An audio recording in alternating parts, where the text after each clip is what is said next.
Thank you so much. A very good morning, everyone. Okay, so today we're going to speak about the AI energy finance trifecta.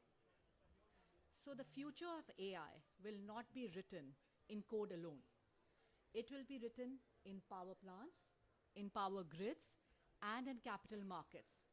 Today's session will actually take you through the journey, how they will actually work together to shape the future. Next slide, please.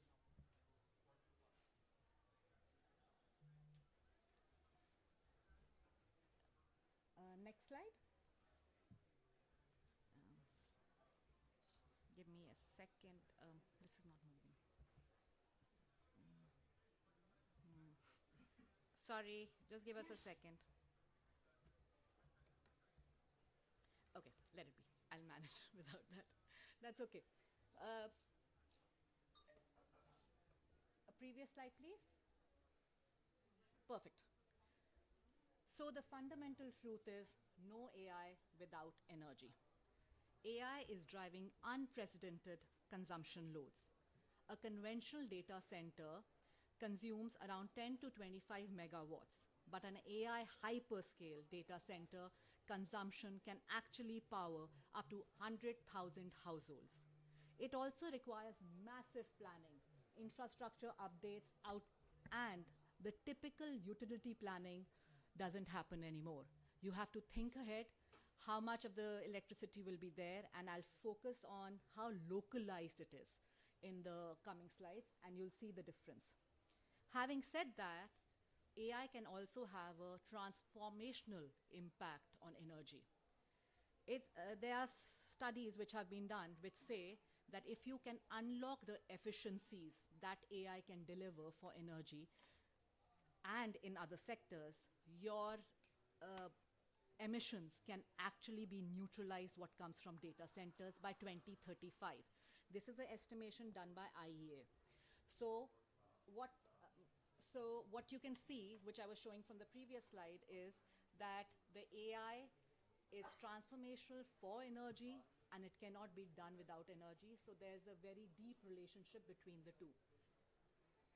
Coming to the data center consumption, what you'll see out here is the data center electricity consumption is set to double by 2030. Just to give an idea, this is around how much Japan's electricity consumption is today. So you can think about how huge that impact is going to be till 2030. Then consumption is highly concentrated in 3 regions as of today: US, China, and Europe. Even though the infrastructure is concentrated, but the growth is global. So that presents an amazing opportunity for all the emerging markets, which represent a massive untapped potential for future capacity. Countries with reliable, affordable power will be best placed to unlock the data center growth. These data centers can also be anchors for new emissions power projects going forward.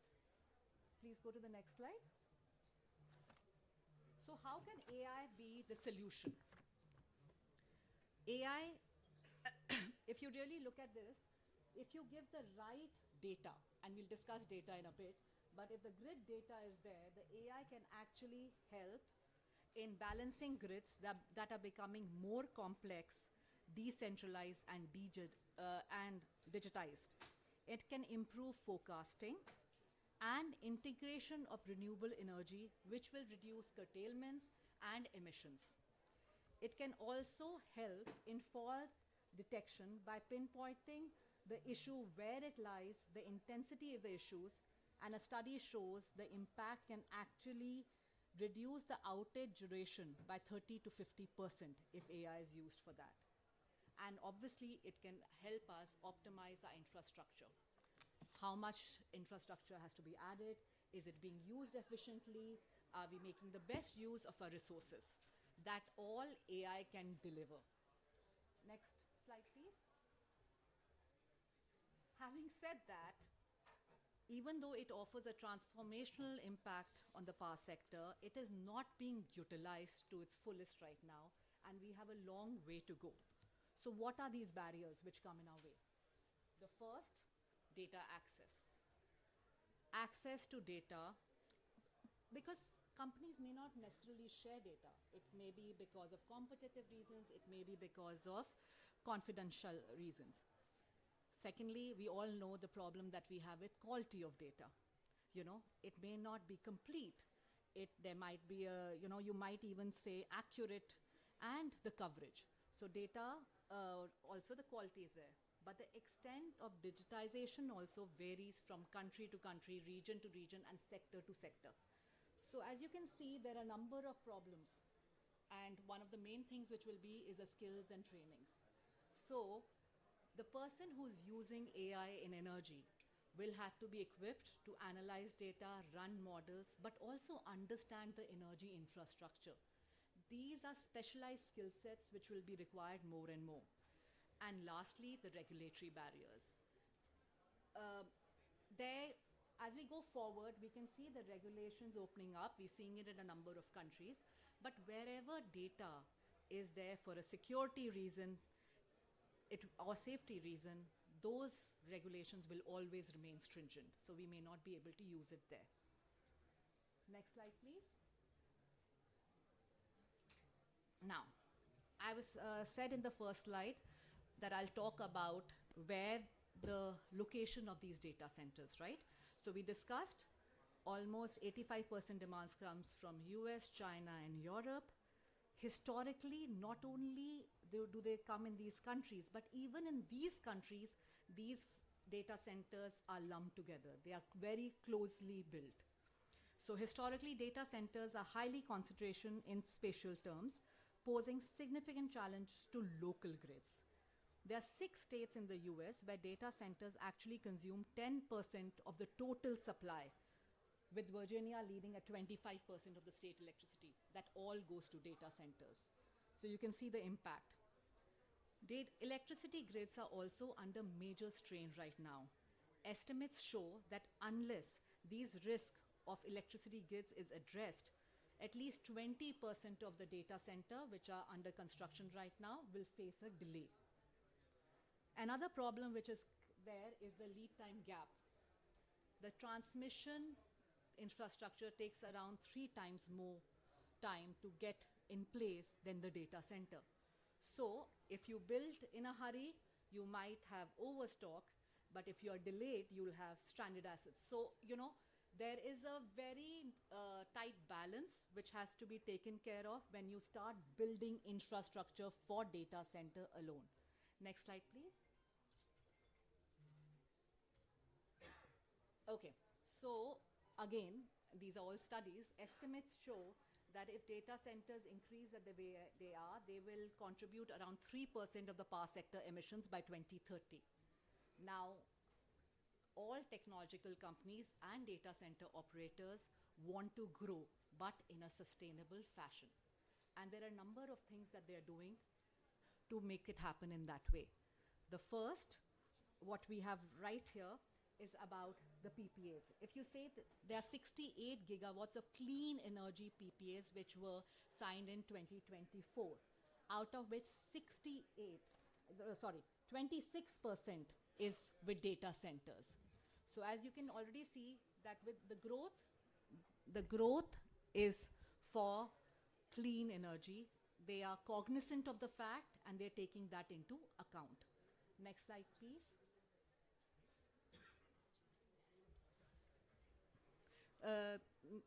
Okay.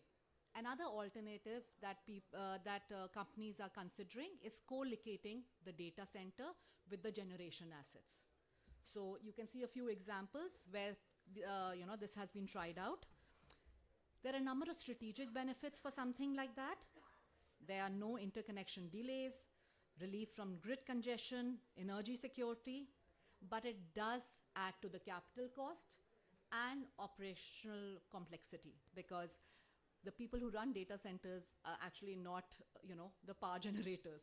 So there is another skill set there, but this is something which has been tried out and it has enormous benefits.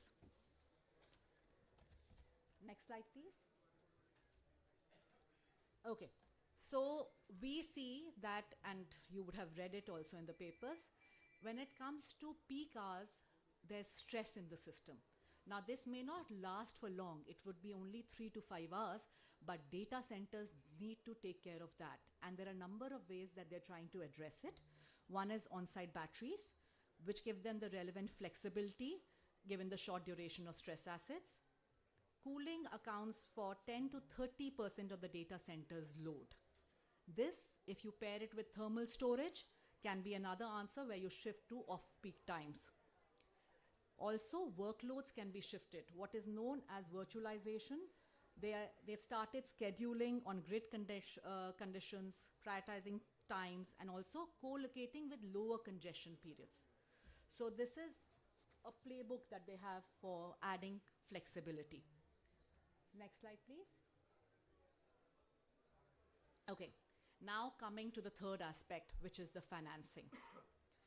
Global investment in data centers has nearly doubled between 2022 and 2024. Estimates put that cumulative investment between 2025 and 2030 would be $4.2 trillion. So these are huge numbers which are coming up. And the interesting fact is, if you actually look at the S&P 500 companies, of the $16 trillion increase in market cap since 2022, 12 trillion was from AI-related companies. So there's a huge investment momentum in AI happening. But having said that, when it comes to projects of data center, and we were having this discussion in the speaker lounge before this, how it is still an emerging economy sector, and the financiers consider the risk, and therefore the financing of data center will really be pushed if those risks are mitigated, because it's still nascent in a few countries. Next slide, please. And that's my last slide. So we spoke about AI, energy, finance, and how they have to be going together in the future, and responsible scaling. So in a matter to sum this entire thing up, the intersection of AI, energy, and finance lies the defining challenge of this generation. How to power intelligence, finance its scale, and do both of these in a sustainable manner. Over to the session now. Thank you. Thank you so much, Mani, for that fantastic overview. While MeitY is ensuring that we are pushing the boundaries of the India's digital sovereignty, REC is ensuring to fund the infrastructure for a longer haul of power. So now, ladies and gentlemen, it's now time for the next speaker, and maybe please welcome with a huge round of applause, Ms. Saraswati Chandrasekhar, Executive Director, REC Limited. Can we have an applause, ladies and gentlemen, please?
Good morning, ladies and gentlemen, and the dignitaries and the dais.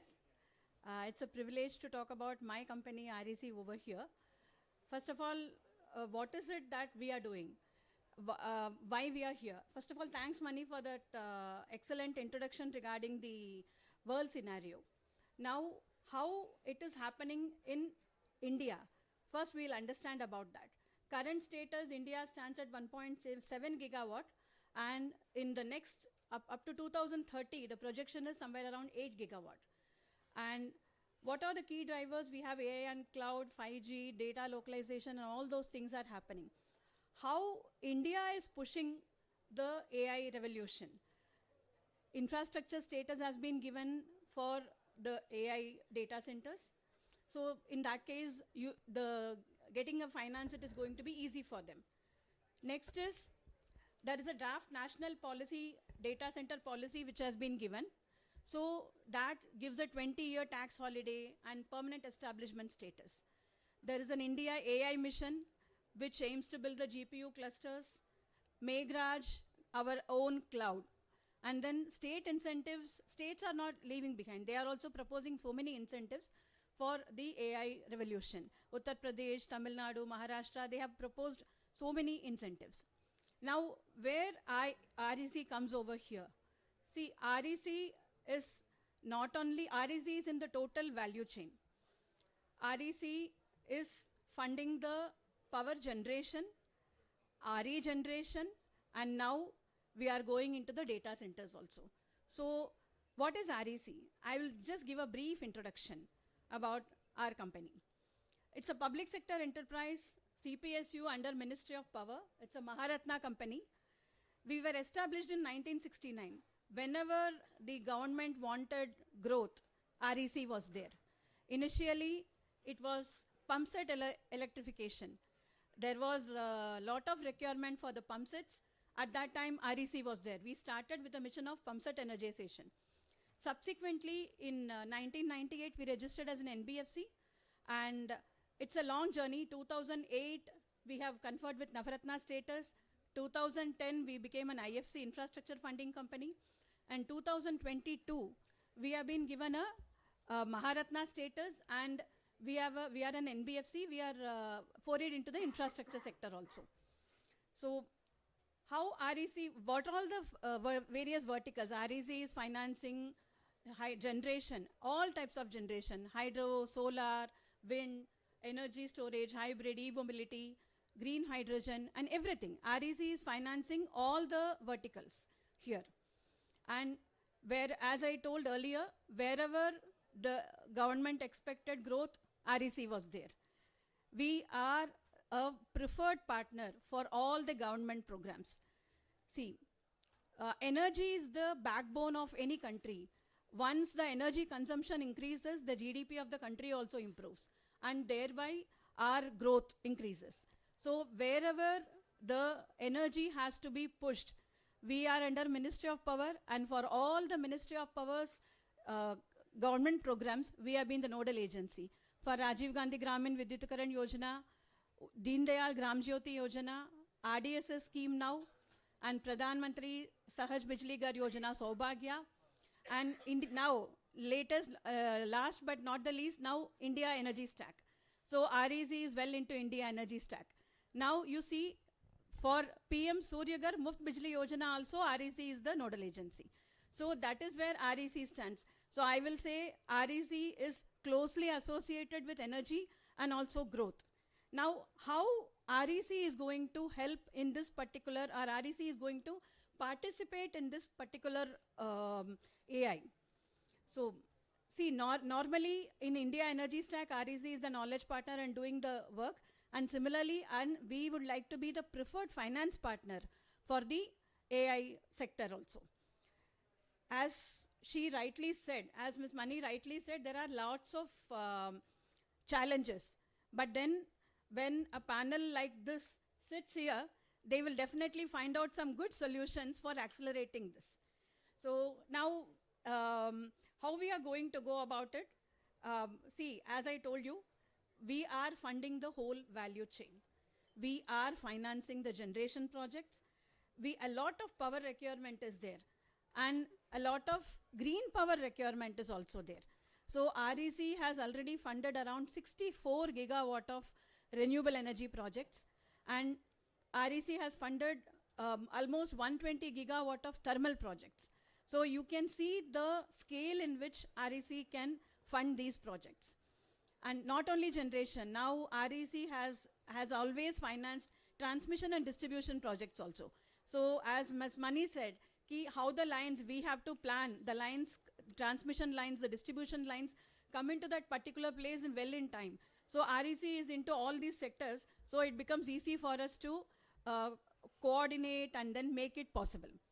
Now, coming to the data center. Data center is the ultimate, ultimate user. But as rightly said by Ms. Mani, it is not only an user, it is going to be an enabler.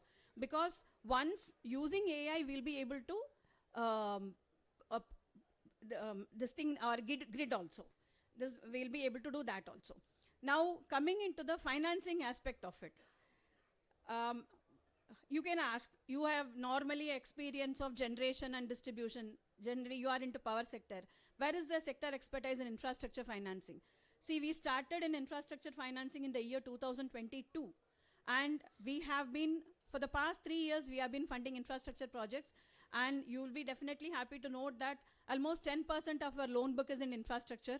We have funded various sectors. We have funded metro projects, Mumbai Metro and Chennai Metro now, the latest one.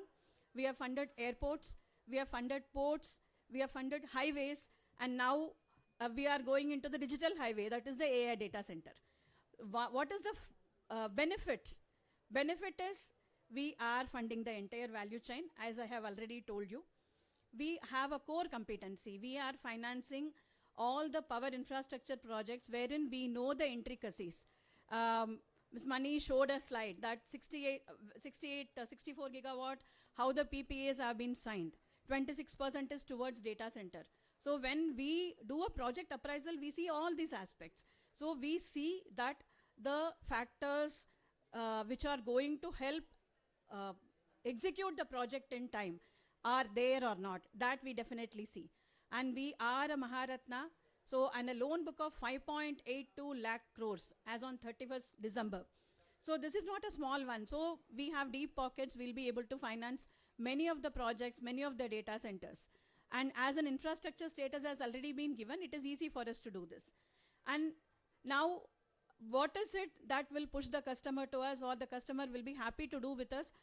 Customer wants a flexibility. So you want a bigger tenure, you want a flexibility. So what we have got is, we have got a different project appraisal terms and terms here. We can give a tenure of say around 15 to 20 years. That's a good timing for any finance, for a project finance. And then we can go for a structured repayment. We understand the sector. Initially, maybe there is, the contracts are yet to be lined up. So maybe the structured repayment will definitely help the lender. Borrower. Another thing is ease of doing business. See, if the customer, we are always near the customer. We have 20 regional offices across the country wherein the lender is near to you. So whenever you want anything, we are just a doorstep away from you. We will be able to talk to you immediately and then do the right things for you. So this is what mainly I wanted to talk about. So I now over to the session. I think the panelists will be in a position to do more about this particular session. Thank you. Thanks a lot.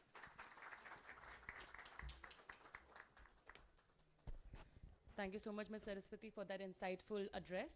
And now, ladies and gentlemen, we've come to the highlight of today's session, which is the panel discussion. And the topic for the panel discussion is the AI Energy Finance Trifecta, Future-Proofing India's Data Centers. Now, may I please request the moderator of the session, Moez Sharif, to please proceed. Thank you so much.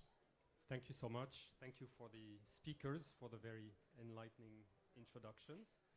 So it's my privilege to moderate this session and to introduce to you this very distinguished panel. So to my left, Ms. Shashi Prabha. She's the general manager at SBI and the head of their Center of Excellence on New Green Technologies. Then we have Mr. Sandeep Bandivedkar. Sorry, not in the right order, but that's okay. Who's the Director of Public and Health Sectors at Microsoft. Okay. Then, we have Mr. Ravish Gupta, who's the Managing Director of PVVNL, right? Distribution company in the power sector. Then we have Miss Vali Natarajan, Executive Director at REC. And we have Miss Vrushali God. Sorry if I mispronounce some of the names. I'm not Indian. Who's the Global Director for Climate and Operations at Google. So without further ado, since I think time is short, let's move into the questions. And I will ask our panelists if they can be really, brief and to the point and respond in like less than 2 minutes. Let's have a first round of questions, then we see if we have time for a second one or if we let people a chance to ask some questions.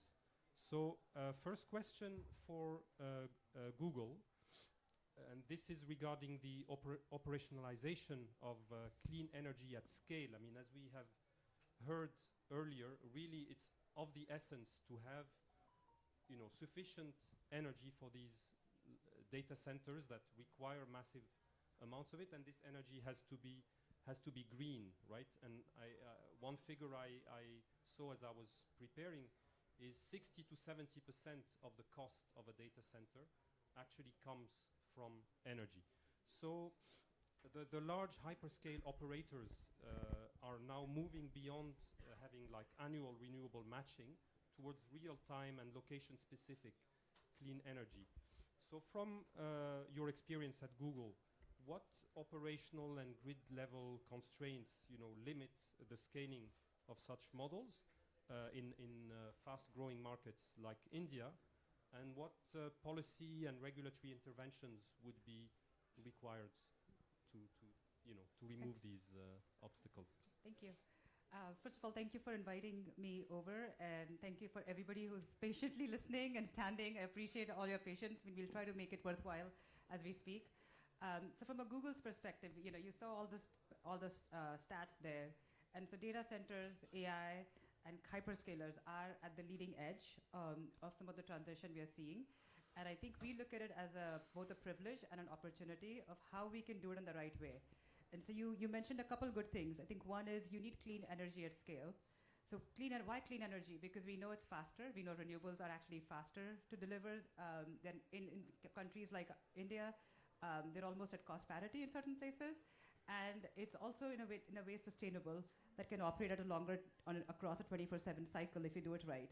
So clean energy at scale is an important one. The scale part of it is, I think, where the question around going away from annual matching comes in. So what one of our philosophies is can we have clean energy 24/7, that's round the clock, in the areas we operate? And I'll break that up for you. Why in the areas we operate? Because we think it's we need the power, but it's also then what can we add to the grid that can help generate more power for the community that it operates in. So it's not just extracting from the grid, but actually generating and putting back. Why 24/7? Because it's a data center. You need 24/7. But the good thing of 24/7 is then you start looking at different technologies that make that 24/7 cycle. So you need solar wind and batteries, or some sort of a storage system to kind of go through. I know people like nuclear, but that's still a decade plus away. So let's talk of what we have here today. No, you asked me about that. What's real and what's here. And so that's the other piece that we look at. And so when you take that construct and going to your question around what would be helpful from a policy perspective and where we are, I think in India it's a great opportunity because we've learned so much across the world, and can you all take that experience and circumvent those problems? So one of the biggest issues in the world has been, grid infrastructure. How good is the grid? How quickly can you do the interconnects? What is the clearances, and how quickly can you get all the permits done? And then how can you take and give back to the grid in a much more efficient way? I know you talked about demand response, load balancing. These are all fantastic concepts, but to get them operated at scale is something where you need a lot of public and private partnership. You need us to come to the table, but we need the policymakers and all the ministries to come and help with that. So that's a big piece of it, is how do you improve grid efficiency, grid interconnects? The second is scaling up the clean infrastructure in the first place, which is, are there new technologies, are there incentives, are there financial incentives to go and back different kind of battery storage, hydro storages, which are new, which are risky, And I know you're from another hyperscaler, and we are willing to take some of the risks, but it's a partnership into which technology and financing and getting the right return. So to me, the grid infrastructure, the right technology are the two big ones. And the third one is speed. I think we are all at a point where we are seeing a faster turnaround on these. And so how do you figure out different innovations that can speed faster? Great. Thank you so much. Thank you for being concise and straight to the point. So now let's turn to SBI and the kind of financier perspective, and focusing on the bankability of these data centers. So from your perspective as a lender, what makes a good data center project, from that perspective? Are things like energy efficiency, renewable integration, resilience, are they influencing your credit decisions, or are they still, like secondary considerations? Good morning, everybody, and thank you for having me on the panel. From a financer's perspective, I would say that for a bankable data center project, three important pillars are there. First strong pillar is the revenue visibility. Do we have the certainty of revenue? Is there a strong anchor client having preferably a hyperscaler, having a long-term agreement, and then what is the demand pipeline? Is there a firm demand pipeline in place? So once the answer to these questions is in the affirmative, we can say that the revenue visibility part of the project is sorted. Second important pillar is power. What is the availability of power? What is the reliability of power? And what is the long-term price stability of power? So what are the sources of power? Do we have an adequate procurement structure in place? What is the redundancy? Do we have a resilience mechanism in place? What is the backup arrangement? What is the tariff sensitivity? If all these while financing any data center proposal, we look at all these angles.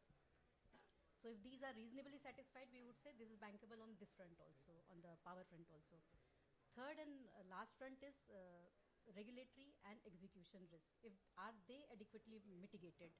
Because any project has to be, in best case scenario, we would like it to be completed in time and without cost overruns. So what is the status of land acquisition? What is the status of necessary approvals and compliances? And do we have the support from state policy? So I would say, in summing up, I would say that if there is certainty on revenue and power front, and if there is adequate risk mitigation on execution front, we are good to go on a data center project. And last, one part of your question was regarding the grid integration and renewable integration and energy efficiency as well. These are inbuilt into the credit decision because they affect the operating cost, the ESG rating matrix, and the overall competitiveness of the project. So I would say these are already inbuilt into the credit decision. Perfect. Thank you so much. So next question is for Microsoft.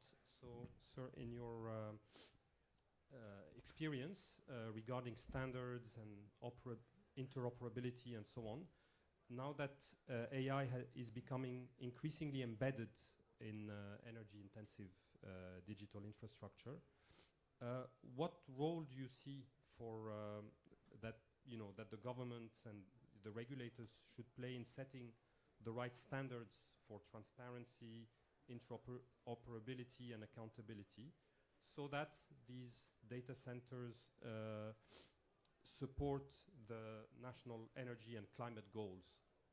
Sure. So firstly, thank you so much for having me here. It's very rarely that Google and Microsoft sit together, but certainly, but certainly for a cause like this, we do. I think a lot has been talked about AI. AI is very foundational to economic growth. I'm sure everyone in the room agrees to it. So much so that 4 days the country is spending on what AI can do, right? And in my role, when I visit a lot of government customers and healthcare customers, the only conversation they were having on AI, that only tells that the demand is going to increase. I think it's all about how do we view that more as a resource than as a source of demand generation. I think that's how I would put the entire conversation for today on.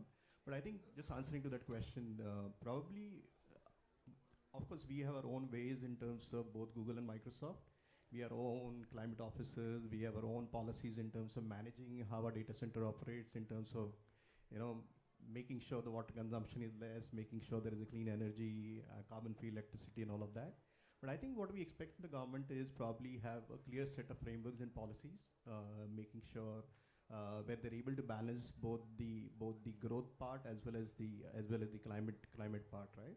And I think three areas where we clearly see. One is about having some standardized transparency in terms of reporting on the energy use, on the water consumption level. Probably that would ensure that there is a little less bureaucracy and less strain on the regulatory hurdles, and there is much transparency in the system, right? The second part is about the interoperability with the grid. I think very, very, very essential as in fact, we are working with REC in terms of developing a smart grid as well as Microsoft. And I think what we intend to do is maybe how AI can help in the renewable transition, right? That's something that we're working on. I think the third part, which is most important, is how do we align with the climate goals, right? Or with the climate ambition. What we see is, can there be an incentive on carbon-free electricity, right, given by the government?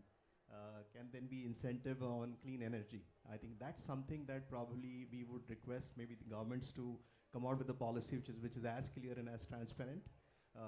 And I think I strongly believe, as Microsoft, I think we have a very AI will be an accelerator for energy transition, certainly when we move to renewable. And I think we definitely have a role to play in terms of, you know, making it cleaner and making it more sustainable. Thank you. Thank you so much. So next question is for PVVNL. How has the growth of data centers in India affected how distribution companies plan for energy purchases and supply, and how the electricity is dispatched? And also, I mean, maybe to this day, but also, like, you know, as you see the growth of data centers demand. Thank you. Thank you, sir. In Uttar Pradesh, PVVNL looks after the western part of UP. Uttar Pradesh state as a whole right now is surplus in energy. That's our availability is around 13% more than what our peak demand happens. And a similar situation, because all our power purchasing is done at the state level.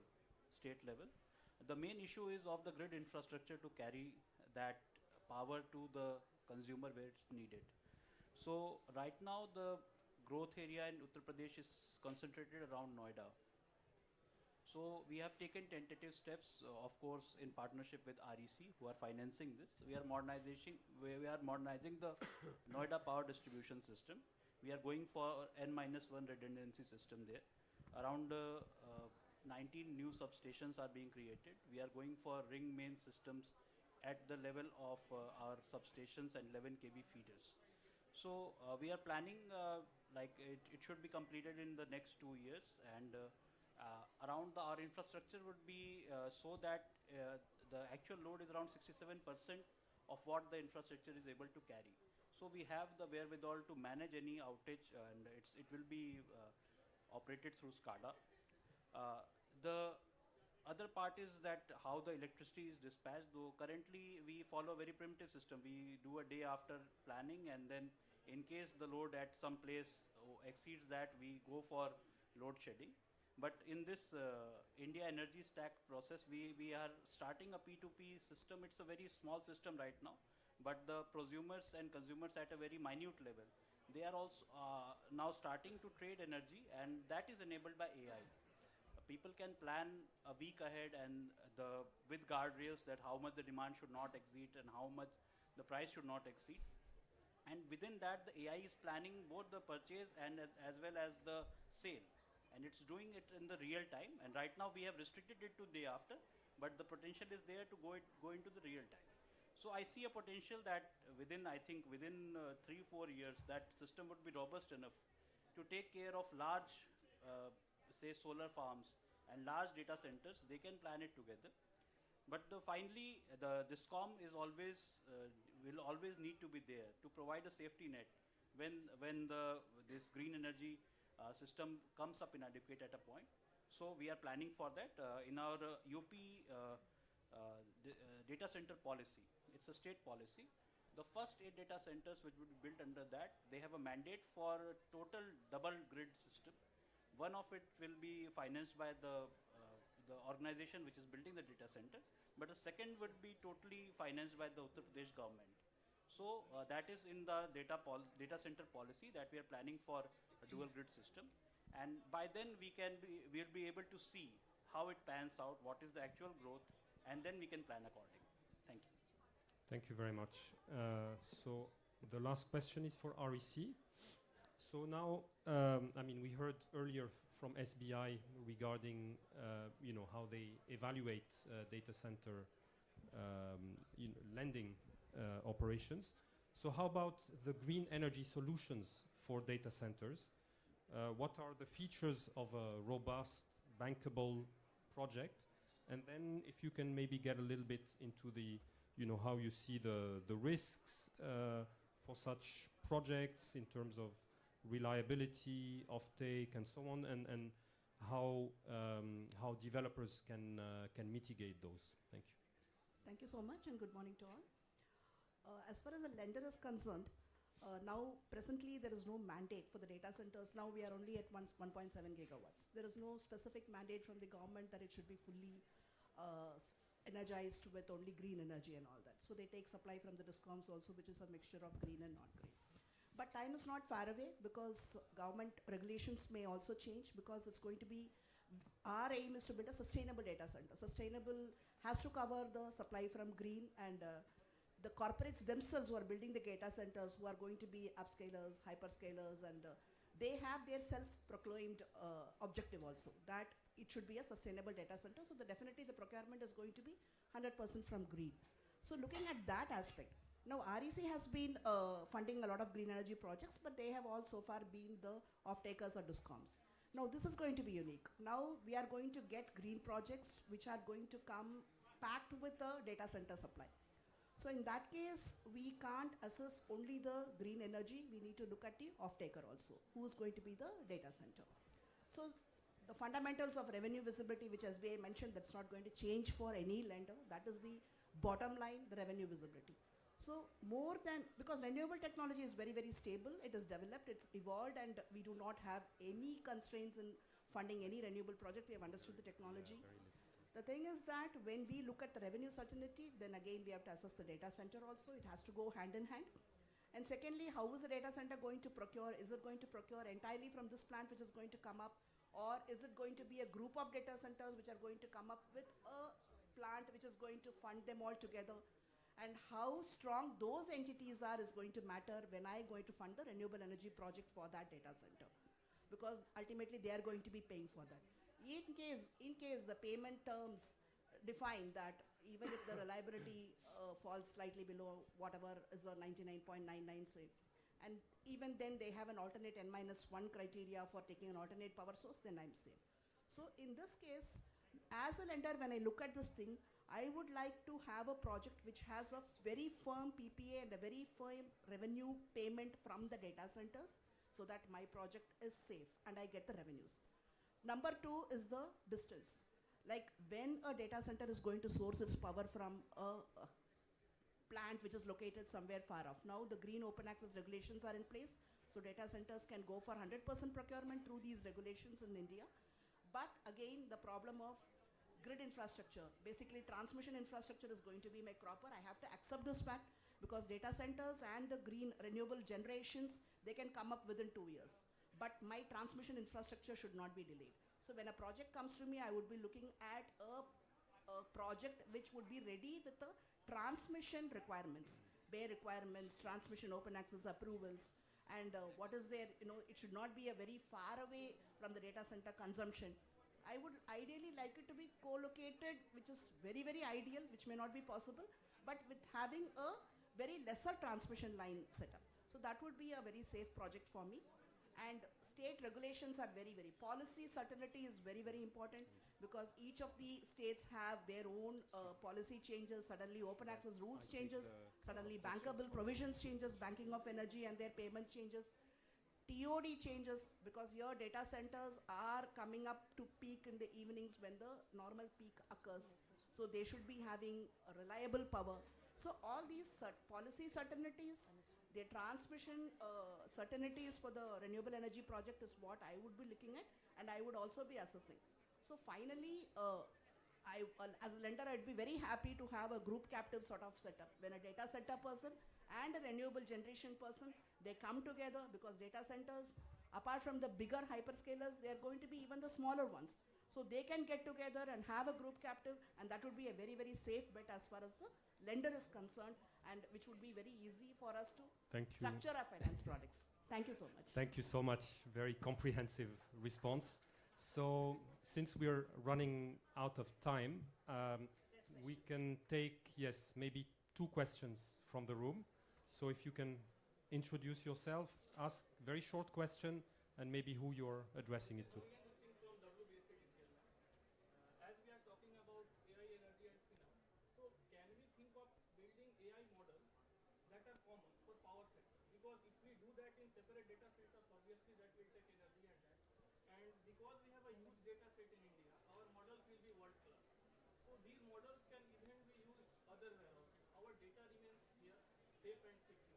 As ma'am said, we have data centers already. So can we use this to build these AI models? So that's Thank my you. take. Thank you. Okay, let's take one more question, and then we'll... Another question is about empowerment of rural areas within UP and India. If rural areas can also be developed as a hub for data centers, that can improve employment for those areas. Thank you. So who would like to address the first question about the... 30 seconds. Yeah, we have very little time. Anyone would... Yeah? Oh, please, go ahead.